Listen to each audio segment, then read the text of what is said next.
बिस्मिल्लाहिर्रहमानिर्रहीम। अस्सलाम वालेकुम। कैसे हैं स्टूडेंट्स आप लोग? उम्मीद है खैरियत से होंगे। आज हम करने वाले हैं डायमेंशन ऑफ फिज़िकल क्वांटिटीज़ की सीरीज़ नंबर यानी वीडियो नंबर 2। अच्छा स्टूडेंट्स, लास्ट टाइम मैंने आपसे कुछ कहा था कि कुछ डायमेंशंस ऐसी थी जिसको मैंने कहा था कि अगर आप इनको याद कर लें तो फर्स्ट ईयर की सारी डायमेंशन आप कर सकते हैं। इसी तरह आज हम इंटर की डायमेंशन करेंगे, लेकिन इसके अंदर कुछ फर्स्ट ईयर की डायमेंशन भी रह गई थी। तो आज की वीडियो में पहले तो मैं उनको भी कवर कर लूँगा और साथ में इंटर की डायमेंशंस भी कवर कर लेंगे। अच्छा, एक चीज़ मैं इसमें आपको और बेटा बताता चलूँ कि वीडियो थोड़ा सा लंबा हो जाएगा क्योंकि फ़र्स्ट ईयर और इंटर हम दोनों कवर करने वाले हैं। तो मैं जितना हो सका उसको ज़रूर काटूँगा बीच बीच में से, ताकि आपके लिए जो है ये वीडियो छोटी से छोटी कर सकूँ। एक बात ये, दूसरी बात ये है कि अगर आप प्ले लिस्ट में जाएंगे तो वहाँ जाके ये चेक करेंगे कि डायमेंशन ऑफ फिज़िकल क्वांटिटीज़ के नाम से एक प्लेलिस्ट बनी होगी। उसमें आपको मोस्टली काफ़ी सारी डायमेंशंस जो है उसकी अलग अलग छोटी छोटी सी वीडियोस पड़ी हैं। तो अगर आप स्क्रॉल करेंगे तो आपको आपके पसंद की डायमेंशन मिल जाएगी। तो ये भी मैंने आप लोगों के लिए किया है ताकि जो है आप लोगों को डायमेंशंस ढूंढना और पूरी वीडियोस देखने में आसानी हो जाए। कि अगर पूरी वीडियो आप देखेंगे तो वो आपके लिए ज़रा एक मसला हो जाएगा। हाँ, लेकिन अगर आप सीखना चाहते हैं और डायमेंशन को इजीली देखना चाहते हैं तो फिर आप पूरी वीडियो फाइंड करें। चलते हैं जी, हेडिंग दे देते हैं कि डायमेंशन ऑफ फिज़िकल क्वांटिटी हम शुरू करने वाले हैं। Dimension of physical quantities. तो अब इसके ऊपर हम चलते हैं। ये हमारा होगा लेक्चर नंबर 2। याद करें कि मैंने यहाँ पे एक टैग लिखा था, वो ये टैग लिखा था कि वीडियो डायमेंशन को याद नहीं करना। तो आज मैं दोबारा लिखूँगा ताकि आपको ये याद रहे, डायमेंशन को याद नहीं करना, ताकि ये जो चीज़ है ना ये आप लोगों को आगे जो है ना वो इस वीडियो को देखने पे भी मजबूर करेगी। और दूसरा ये कि इसको पता चलेगा कि ये डायमेंशन वाकई में याद नहीं होती। अच्छा जी, कल लास्ट वीडियो में अगर आप मेरी पहली वीडियो देख चुके हैं तो देख लीजिएगा, अगर नहीं देख चुके तो भी देख लीजिएगा। तो इसके साथ ही मैंने याद होगा आपको कि मैंने एक चीज़ बताई थी। वो क्या बताई थी कि आपको कुछ क्वांटिटीज़ बताई थी जिस तरह फर्स्ट ईयर के लिए वो बड़ी काम की थी। लेंथ बताया था, मास बताया था, टाइम बताया था।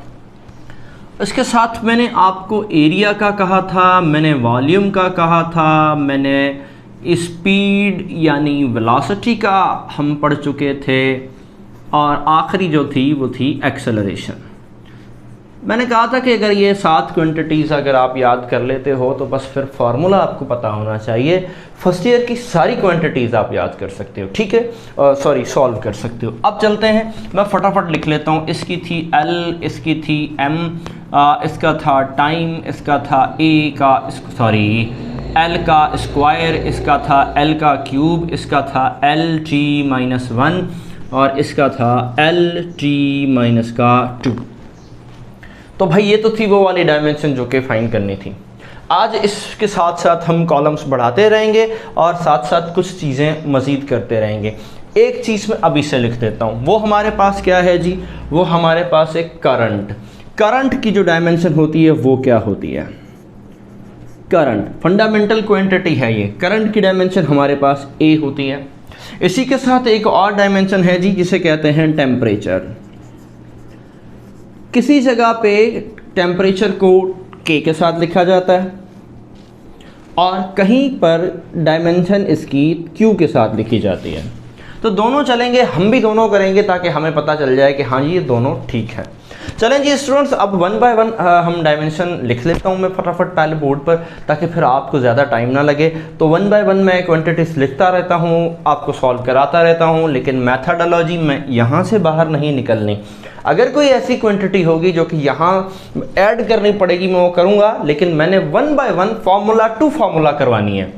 मैंने ये नहीं कि भाई इसकी ये थी इसकी ये थी, तो फिर तो याद करना पड़ गई ना। इसलिए हम कुछ को याद करेंगे, बाकी सबका फार्मूला उठाएंगे, उसमें से सॉल्यूशन करेंगे। तो चलते हैं पहली डायमेंशन की तरफ।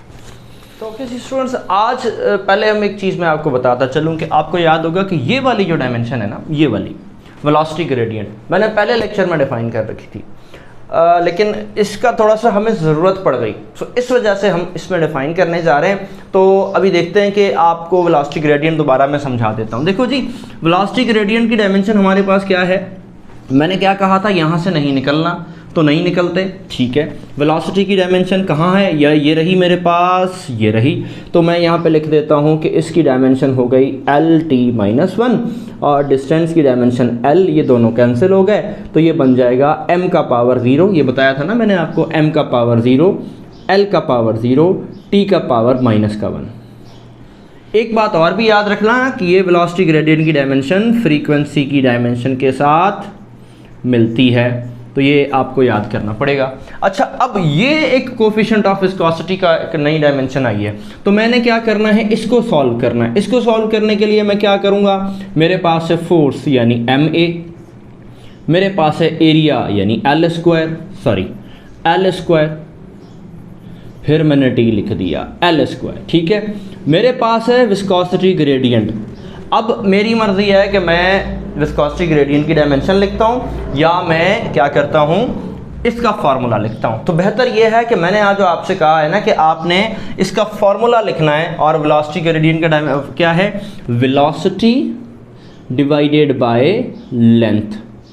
तो मैं इसको थोड़ा सा ऐसे ब्रैकेट में लिख देता हूँ ना, अभी ये डायमेंशन नहीं लिखी, अब इसकी डायमेंशन करते हैं। क्या है, इसकी डायमेंशन मेरे पास हो जाएगी कैपिटल M, एक्सेलरेशन की डायमेंशन lt-2, L की डायमेंशन हो जाएगी l स्क्वायर, इसकी डायमेंशन हो जाएगी lt-1 और साथ में इसकी डायमेंशन हो जाएगी l।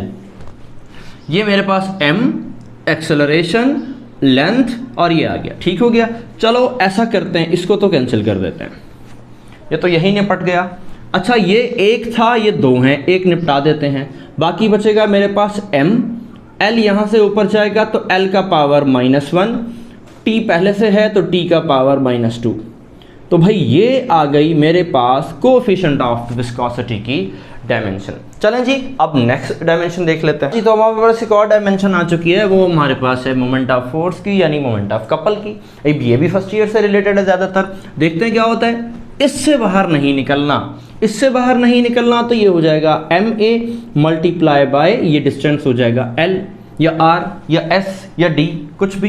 तो मैंने यहाँ पे d लिख देते हैं, आपकी मर्जी, आप ऐसे d लिखते हैं, s लिखते हैं, डिस्टेंस को शो कर रहा है। ma यानी कैपिटल M, एक्सेलरेशन यानी lt-2, l यानी ये रहा, ये हो जाएगी ml स्क्वायर t-2, ठीक है। अब ये आपके पास हो चुका, ठीक है। अच्छा, एक चीज़ और भी मैं आपको इसमें शेयर कर दूं, वो क्या शेयर करनी है, फोर्स मल्टीप्लाई बाय डिस्टेंस है।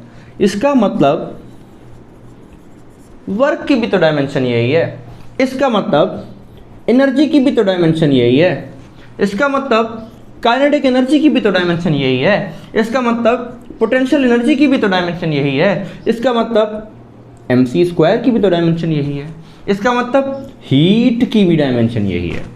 तो भाई हो गया, चलें जी नेक्स्ट पे चलते हैं। अच्छा, तो अब देखो हमारे पास एक और डायमेंशन आ गई है। अब इसका नाम क्या है और इस डायमेंशन को क्या कहते हैं, एक नहीं बल्कि अब के बार हमारे पास दो डायमेंशन है, एक है इंटेंसिटी ऑफ वेव और दूसरा है एनर्जी हमारे पास रेडिएशन प्रेशर की। तो जनाब देखो, अब इंटेंसिटी ऑफ वेव, इधर फॉर्मूला पहले है कि ये दोनों साथ क्यों लिखी हैं सर, इसका मैं बताता हूँ। देखो यही डायमेंशन यहाँ पर आ रही है ना, तो अब क्या करने वाले हैं कि मैं यहाँ पे कुछ ऐसा करता हूँ कि इधर आपको बता देता हूँ कि मैंने क्यों ली, क्योंकि यही डायमेंशन देखो यहाँ पर आ रही है। तो ठीक है, इसको फाइंड करने के लिए अब मैं एक काम करता हूँ कि एनर्जी का कोई फार्मूला उठाओ। भाई सर ये तो वेव में है ना, तो वेव की कोई एनर्जी उठाओ, नहीं भाई कुछ भी उठा लो, वेव है तो चलो mc स्क्वायर उठा लो, डिवाइडेड बाय टाइम t आ गया, एरिया a आ गया, सॉरी a आ गया। अब mc स्क्वायर, m की डायमेंशन हो जाएगी कैपिटल M, c स्क्वायर यानी स्पीड ऑफ लाइट, स्पीड की डायमेंशन ये रही, ठीक है, lt-1 का होल स्क्वायर डिवाइडेड बाय ये रहा t की डायमेंशन कैपिटल T, चलो ये भी हो गया, a की डायमेंशन l स्क्वायर हो जाएगा, ठीक है। इसको थोड़ा सॉल्व कर लेते हैं। इसकी डायमेंशन हमारे पास m, इसकी डायमेंशन हमारे पास l, इसकी डायमेंशन l स्क्वायर, इसकी डायमेंशन हमारे पास t-2, ठीक है। इसकी डायमेंशन हमारे पास कैपिटल T और इसकी डायमेंशन हमारे पास l स्क्वायर, ठीक हो गया। अब मैंने क्या करना है कि एल स्क्वायर तो गया, टी एक है ये ऊपर जाएगा, तो ये हो जाएगा टी माइनस का 3, ये रही डायमेंशन। अच्छा, इसको सही तरीके से लिखना हो तो कैसे लिखेंगे, एल का पावर 0, एम का पावर 1 और टी का पावर माइनस का 3। तो भाई ये आ गई इंटेंसिटी ऑफ वेव की डायमेंशन। अच्छा, इसको पूरे को फाइंड करके रेडिएशन प्रेशर की डायमेंशन फाइंड की जा सकती है। तो अब क्या करेंगे, अब दो तरीके हैं। अब आप बोलेंगे कि सर आप भी धांधली कर रहे हैं, डायरेक्ट करने जा रहे हैं, लेकिन वीडियो थोड़ी लंबी हो रही है, वरना ये तरीका पूरा ऐसा है, ठीक है। अब क्या करेंगे, इंटेंसिटी ऑफ वेव की डायमेंशन यहाँ से लेकर आते हैं। अब लानी पड़ रही है क्योंकि थोड़ी वीडियो लंबी होगी, वरना ये पूरी मुझे दोबारा फाइंड करनी पड़ेगी, इसलिए मैं आपको करके दे रहा हूँ कि रेडिएशन प्रेशर की जो है वो कैसे होगी, intensity of wave. Intensity of wave का मतलब ये वाली डायमेंशन आ जाएगी, एल का पावर 0, एम का पावर 1, टी का पावर -3, ठीक है। अब आ जाते हैं नीचे, स्पीड ऑफ लाइट यानी कि c², सॉरी सिर्फ c, ठीक है। स्पीड ऑफ लाइट से क्या मुराद है भाई, ये देखें, एल का पावर 0, एम, टी का पावर -1, स्पीड ऑफ लाइट है, यानी स्पीड की डायमेंशन तो सेम है, तो सेम रहेगी, तो क्या हो जाएगा एल टी और इसके ऊपर क्या आ जाएगा -1, एल ऊपर चला जाएगा, एल का पावर -1 हो जाएगा, एम सेम रहेगा और टी का पावर -4 हो जाएगा। अच्छा, इसके अंदर एक करेक्शन है, वो करेक्शन क्या है कि भाई देखो ये -1 है, -1 नहीं बल्कि ऊपर जाएगा तो ये माइनस का प्लस हो जाएगा और ये 2 बचेगा। थैंक यू जी, अब पता लग गया। चलो अब आगे चलते हैं दूसरे वाली डायमेंशन पे। अब एक और डायमेंशन हमारे पास आ गई है, वो क्या है, एफिशिएंसी की। एफिशिएंसी डिवाइडेड बाय है जी output divided by input. Output actually ये एनर्जी होती है जी, और यहाँ पे ये भी एनर्जी होती है ये, तो या इसको आप वर्क डन कर लें क्योंकि बराबर है, काम कितना किया और इस पर सिस्टम पे कितना काम हुआ और सिस्टम ने कितना काम किया। तो अब एनर्जी की डायमेंशन ये और एनर्जी की डायमेंशन ये, तो मैं यहाँ पे लिख लूँ एनर्जी डिवाइडेड बाय एनर्जी। अब सॉल्व करने की ज़रूरत तो है नहीं क्योंकि एनर्जी और एनर्जी की डायमेंशन तो एक ही होगी। इसका मतलब m का पावर 0, t का पावर 0, l का पावर भी 0, या आप ऐसा लिख सकते हो कि नो डायमेंशंस। तो चलो जी, ये आपके पास हो गया। अच्छा, अगर हम अब हीट कैपेसिटी की बात करते हैं तो हीट कैपेसिटी में देखो कि हीट कैपेसिटी है एक्चुअली ये और ये भी है ये, तो सर इसकी डायमेंशन कैसे फाइंड करें, ये तो थोड़ी सी मुश्किल लग रही है। नहीं, मुश्किल नहीं है, आपको पास ये है एनर्जी, ठीक है, इधर मैं बाद में आता हूँ, ठीक है। ये है मेरे पास एनर्जी, एनर्जी है ना, तो कुछ भी लगा दो, वर्क डन लगाओ, mc² लगाओ, mgh लगाओ, 1/2 mv² लगाओ, कुछ भी लगाओ। चलो एक काम करता हूँ, मैं mc² लगा देता हूँ। पहले मैं इस फॉर्मूला को सेट कर लेना, हाँ, डेल्टा टी को यहाँ ले आओ, सी, मुझे एनर्जी की डायमेंशन याद ही नहीं है, आपको भी मानो याद नहीं है, तो लगाओ ना फिर mc², ये हो गया delta T is equals to C. अब ये रहा m की जगह m, c का मतलब speed of light, speed of light है तो मतलब l t -1 इसके ऊपर स्क्वायर, ठीक है। ये लिखा हुआ जी मैंने, स्पीड की डायमेंशन ये लिखी हुई। टाइम, ये है टाइम नहीं है बल्कि ये सॉरी ये है टेम्परेचर। तो टेम्परेचर की डायमेंशन मैंने बताया था या तो k होगी या फिर थीटा होगी, तो चलो k लगा देते हैं, सही है। अब इस k को ऊपर लेके जाते हैं और साथ में खोल देते हैं, m का पावर 1, l का पावर 2, t का पावर -2, k का पावर -1। हो गई डायमेंशन फाइंड, ओके हो गया। अब आ जाओ यहाँ पे, सर ये कैसे फाइंड होगा, कुछ भी नहीं होगा, बिल्कुल मिलती जुलती हैं, कैसे हो जाएगा, ये देखो भाई, आप delta Q is equals to, ये आ जाएगा यहाँ पर, इसके साथ m ज़्यादा लग जाएगा, और ये हो जाएगा c, ठीक है। तो भाई अब डेल्टा Q की जगह मैंने यहाँ mc² लिखा है, आप भी लिख लो mc², और अब m delta t is equals to c।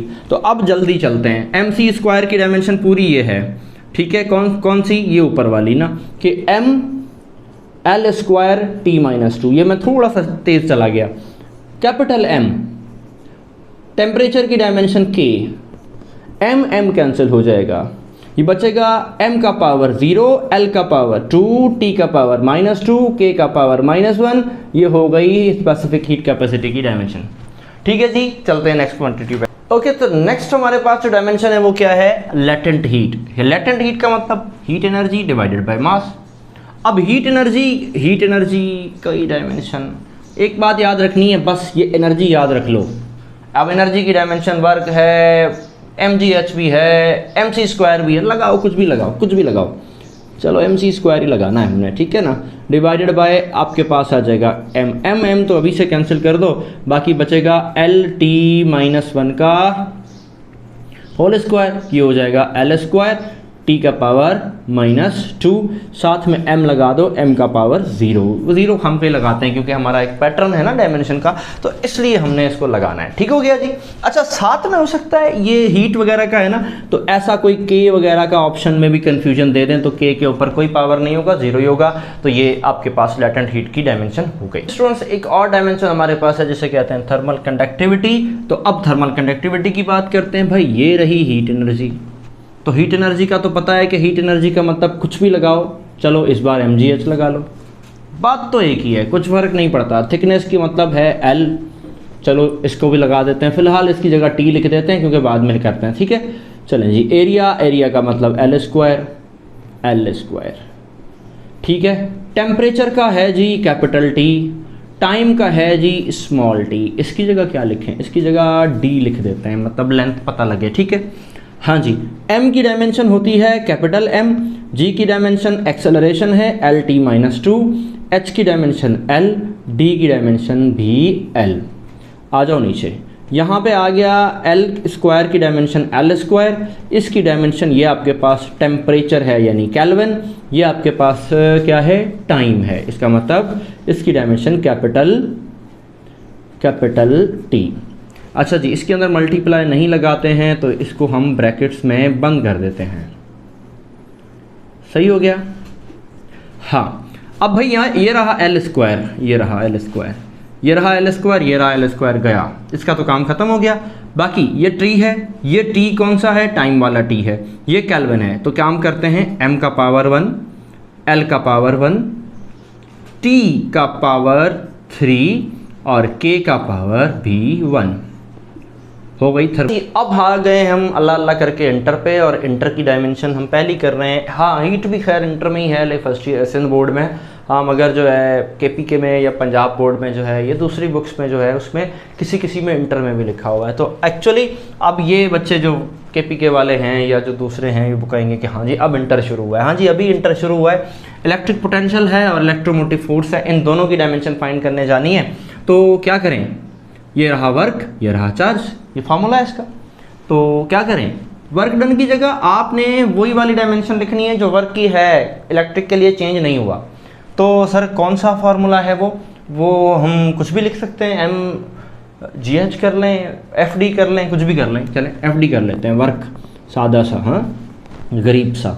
Charge की जगह आप लिखेंगे, हाँ चार्ज की डायमेंशन तो होती ही नहीं, तो चार्ज की डायमेंशन मैं यहाँ लिख लेता हूँ। एक्चुअली ये जो है ना करंट है, करंट बराबर होता है चार्ज अपॉन टाइम, तो इसको मैं थोड़ा चेंज करूँ तो ये Q बराबर हो जाएगा I multiply by the T, ठीक है। अब ये मेरे पास चार्ज की डायमेंशन बन जाएगी यहाँ से, तो Q is equals to I की डायमेंशन मेरे पास है क्या, ये रही A और ये रही T, तो ये बन गया मेरे पास चार्ज की डायमेंशन, ये नोट कर लेना। अब यहाँ पे मैं लिख देता हूँ Q यानी चार्ज की डायमेंशन, F बराबर है मेरा ma के, ये हो जाएगा D, नीचे आ जाएगा चार्ज, मैं जल्दी से डायमेंशन लिखता हूँ, कैपिटल A, ये हो जाएगा LT-2, ये हो जाएगा L डिवाइडेड बाय, ये रहा AT, तो ये हो जाएगा A मल्टीप्लाई बाय T। ये 1 है, ये ऊपर जाएगा 3 हो जाएंगे, M का पावर 1, L के पावर 2, T का पावर -3 और A का पावर -1। भाई ये आ गई इसकी भी और इसकी भी, इलेक्ट्रिक पोटेंशियल की भी, जिसको आप वोल्टेज का यूनिट देते हो वोल्ट, और ये भी इसका यूनिट भी वोल्टेज ही है, ठीक है। तो इन दोनों की डायमेंशन आपने फाइंड कर ली। अच्छा जी, अभी रेजिस्टेंस की डायमेंशन फाइंड करते हैं, और रेजिस्टेंस की डायमेंशन का फॉर्मूला है potential difference divided by current. हालांकि पोटेंशियल डिफरेंस अभी हम फाइंड कर चुके हैं, लेकिन फिर भी मैं दोबारा करवा रहा हूं ताकि हम ये बात पे साबित रह चुके हैं कि हमने यहाँ से बाहर नहीं निकलना। हाँ, अगर आपको पोटेंशियल डिफरेंस की डायमेंशन याद है तो आप लिख सकते हो। पोटेंशियल डिफरेंस का फॉर्मूला क्या था भाई, याद कर लो, work done divided by charge. तो अब मैं ऐसा लिख लेता हूँ, work done divided by charge, ये रहा पोटेंशियल डिफरेंस का फॉर्मूला, और करंट की जगह मैं आई लिखता हूँ। ठीक हो गया। अब चलते हैं वर्क डन। वर्क डन की जगह हमने लिखा था डायमेंशन क्या, एफ डी, यानी मैं एफ की जगह एम ए और ये हो जाएगा डी डिवाइडेड बाय चार्ज। ठीक है, नीचे भी आ गया मेरे पास क्या, आई। अब इसकी सबकी डायमेंशन लिखते हैं। m की डायमेंशन m हो जाएगी, a की डायमेंशन LT-2 हो जाएगी, d की डायमेंशन l हो जाएगी, और नीचे चार्ज की डायमेंशन मेरे पास ये लिखी हुई है AT हो जाएगी, AT हो जाएगी। डिवाइडेड बाय आ गया मेरे पास करंट की डायमेंशन A आ जाएगी। 1 बाय 1 करता हूँ ताकि सारी चीज़ें समझाऊँ। पहले ऊपर वाले हिस्से को सॉल्व कर लो। m का पावर 1, l का पावर 2, t ऊपर चला जाएगा, t का पावर -3 और a का पावर -1, नीचे बच गया 1, और ऊपर ले जाओ इसको, क्या बनेगा, ml², t का पावर 3 और a का पावर b -2 हो जाएगा। ये रही रेजिस्टेंस की डायमेंशन। लेकिन बहुत सारी डायमेंशन अभी बाकी हैं, तो अब सारी तो नहीं आ सकती वीडियोस में, और एक वीडियो में तो कम से कम नहीं आ सकती। हाँ, मेथड आप लोगों को ज़रूर दे दिया। अगर किसी वीडियो की किसी क्वांटिटी की डायमेंशन आपको चाहिए हो तो आप कमेंट में लिख सकते हैं या टेक्स्ट कर सकते हैं। दूसरी एक और बात वो ये कि मैंने आपसे पहले कहा था कि हमारी प्लेलिस्ट में एक शॉर्ट वीडियोस की भी सीरीज़ चल रही है जिसमें अलग अलग क्वांटिटीज़ की डायमेंशन है, 1 बाय 1। तो बजाय इसके कि आप एक मेथड सीख लें, ख़ास क्वांटिटी की डायमेंशन चाहिए तो आप सर्च ऑप्शन में जाके लिखोगे भी तब भी आ जाएगा। अगर वरना आप प्लेलिस्ट में जाओ, सीरीज़ बनी हुई है, स्क्रॉल डाउन करो, अपनी मर्ज़ी की डायमेंशन खोलो और उसमें से सीख सकते हो। Thank you so much. अगर कोई और बात करनी हो या कोई कमेंट दें, अगर आप चैनल पर नए हैं तो सब्सक्राइब कर दीजिएगा, एंड वीडियो को कमेंट लाजमी कर दीजिएगा और सजेशंस लाजमी दे दीजिएगा। दुआओं में याद रखिएगा। अल्लाह हाफ़िज़ नासिर।